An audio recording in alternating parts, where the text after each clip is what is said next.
porque é um dia muito insano, né, para os nossos adversários políticos. Muita coisa ruim acontecendo pro Flávio Bolsonaro, muita coisa ruim acontecendo pro Eduardo Bolsonaro.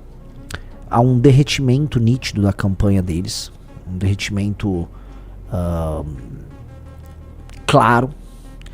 E eu me lembro quando eu avisei pra vocês que o Flávio Bolsonaro seria candidato, pelo amor de Deus, alguém lembre, né? Alguém fala, não, o Renan falou mesmo.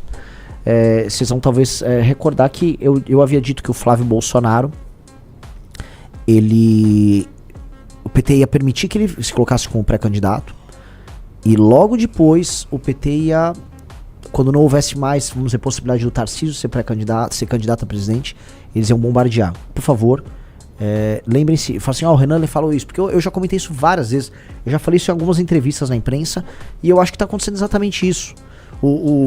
Recentemente eu soube que o Sidônio, lá para abril, o Sidônio encontrou alguns marqueteiros, alguns caras assim, em Brasília, ele tava tomando vinho, dando risada, eles, mas que você tá rindo? A gente já ganhou.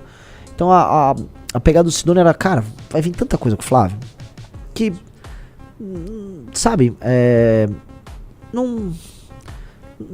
Né? Ali naquele período o Lula passou por uma baixa, Flávio subiu nas pesquisas e agora, cara, vai se tornando insustentável a pré-candidatura dele. E a candidatura do Flávio, vamos colocar assim. Eu que tenho que me colocar, eu como pré-candidato, né? O Flávio, eu falo o que quiser dele. Vai ficando insustentável porque boa parte do discurso bolsonarista se sustentava por muito tempo numa ideia de uma superioridade moral, de um patriotismo e num vínculo com a imagem de um Brasil diferente, honesto, trabalhador, e que nunca foi verdade. A família Bolsonaro é uma família essencialmente corrupta. Sempre foi uma família de mamadores que nunca trabalharam. Nenhum membro da família Bolsonaro, se a gente colocar aqui no papel, nenhum trabalhou. E olha que eu tô falando que estar na vida pública é trabalho. Por exemplo, o Carluxo, quando ele fez 17 anos, ele concorreu para vereador e assumiu como vereador. Se ele fosse um bom vereador, eu diria, o Carluxo trabalhou. O Carluxo nunca trabalhou como vereador, cara. O Carluxo tinha apenas um cargo lá que pagava uma grana para ele, imaginando, né? Então, se olhar direitinho, essas pessoas nunca tiveram muita experiência de vida prática. Então, né, vender que a família Bolsonaro era isso, nunca deu. Mas houve uma ilusão. Essa ilusão, para as pessoas mais inteligentes, caiu já nas eleições de 2022. Boa parte das pessoas mais capazes perceberam, cara, bolsonarismo é farsa. E os mais jovens perceberam. Por isso que dentro dos mais jovens o bolsonarismo tem um grave problema. Não consegue crescer. Beleza, tempo passa. Vem essa crise e todo mundo sabe, e o bolsonarismo sabia, que o escândalo do Banco Master é um escândalo monumental. E os próprios bolsonaristas usaram o escândalo do Banco Master para atingir o Alexandre de Moraes. Até havia uma piada, vê se o telefone do Bolsonaro estava no celular do cara. Foi pior, né, cara? Foi pior. E aí o cara, né, a casa começou a cair de maneira muito intensa.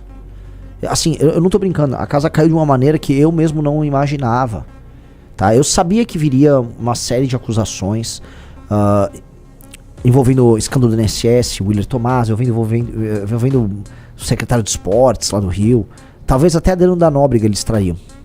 Mas isso aqui é devastador, e não vai dar pra militância segurar isso por muito tempo. Não vai dar.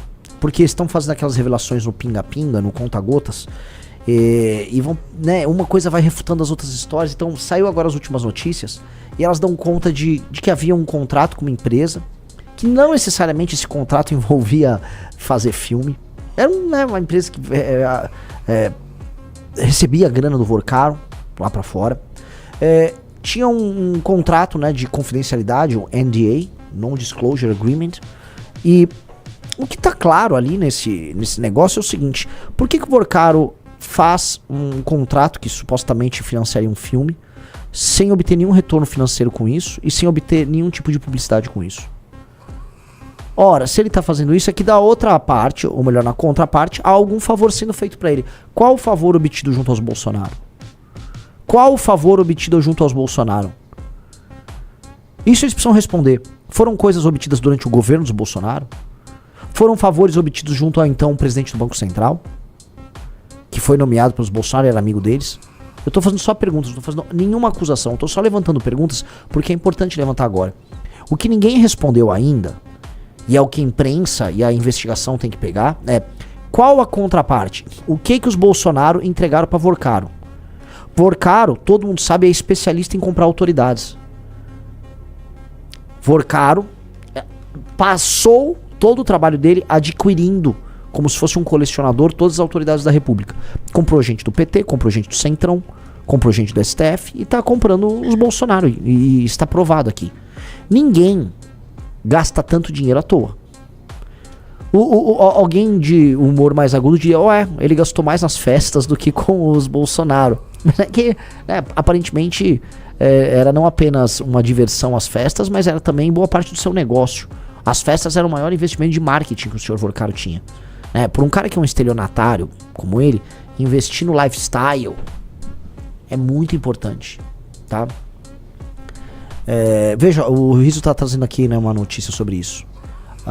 Eduardo Bolsonaro muda a versão e disse que aplicou $50 mil em filme que teve recursos de Vorcaro. A explicação foi dada após o site Intercept publicar na sexta-feira que esse deputado atuou como...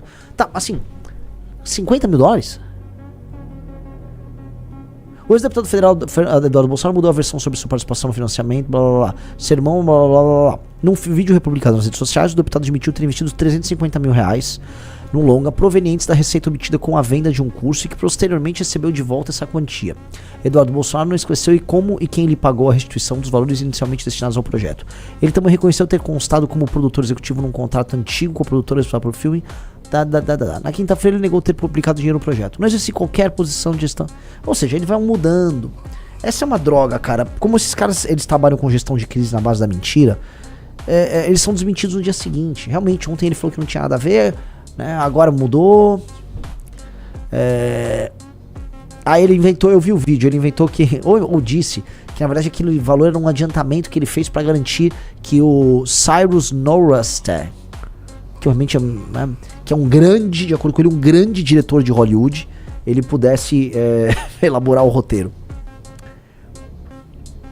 Assim, é que eu não tô hoje muito na vibe, não tô muito ácido hoje, tá? Mas se você der uma olhada no... Amigos, olhando pra câmera, se você olhar o roteiro, já vazou o roteiro do filme, ninguém pagaria por aquilo. Uma criança escolheu, assim, o roteiro foi escrito por um menino, e eu sei quem é a criança que escreveu o roteiro, foi o Carlos Bolsonaro. É difícil explicar pra vocês, mas dado que o bolsonarismo produz esse abuso intelectual com idosos, eu acho que o roteiro é um sucesso pra enganar os senhores, mas do ponto de vista cinematográfico e do ponto de vista estético, estilístico, ele é um vexame, tá?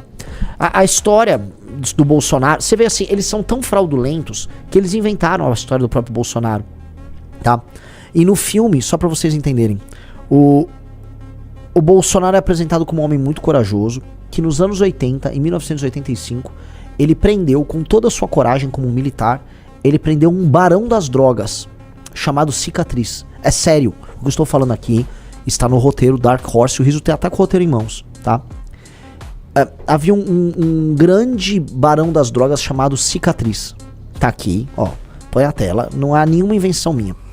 Esse drug czar, tá? Ele foi preso pelo Bolsonaro.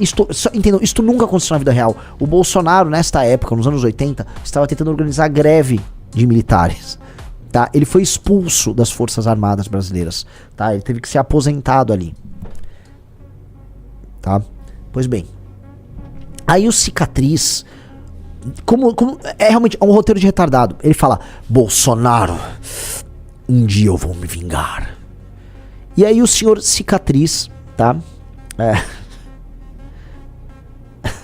Eu tô lendo aqui, o Rizzo botou um pedaço do tela. Gente, é patética essa história. Aí o Cicatriz, ele fica nos bastidores tramando pra se vingar do Bolsonaro, até que ele consegue. Cicatriz contrata Aurélio, que vem ser o Adélio, e aí ele tenta matar o Bolsonaro, mas não consegue. Ele não consegue matar o Bolsonaro. E aí, no final do filme, porque já entregaram o roteiro do final do filme, o Alexandre de Moraes tá numa sala junto com o Cicatriz Eles conseguimos. Derrubamos este homem, né? E aí tá o Lula tomando posse na presidência da República e vem os créditos avisando que o Bolsonaro terminou preso, as pessoas se manifestaram e tal. Em resumo, cara, é um filme lelé da cuca, é um filme doidinho. Pô, assim, se você tá fazendo um filme biográfico, em muitos filmes biográficos existem romantizações, existem personagens inventados, tá? Mas assim, é um filme biográfico de uma personalidade política. A história verdadeira já era interessante. Veja, olha só o que eu tô falando. Já era interessante. O Bolsonaro realmente foi um dark horse. É um caso engraçado, é um caso curioso, como um país elegeu um idiota como ele. Beleza. Pra que inventar? O Bolsonaro nunca prenderia. A única vez que o Bolsonaro teve diante, vamos dizer, de um criminoso armado, foi um assaltante que viu o Bolsonaro de moto, rendeu o Bolsonaro, tirou a arma do Bolsonaro. E o Bolsonaro, socorro. Foi isso.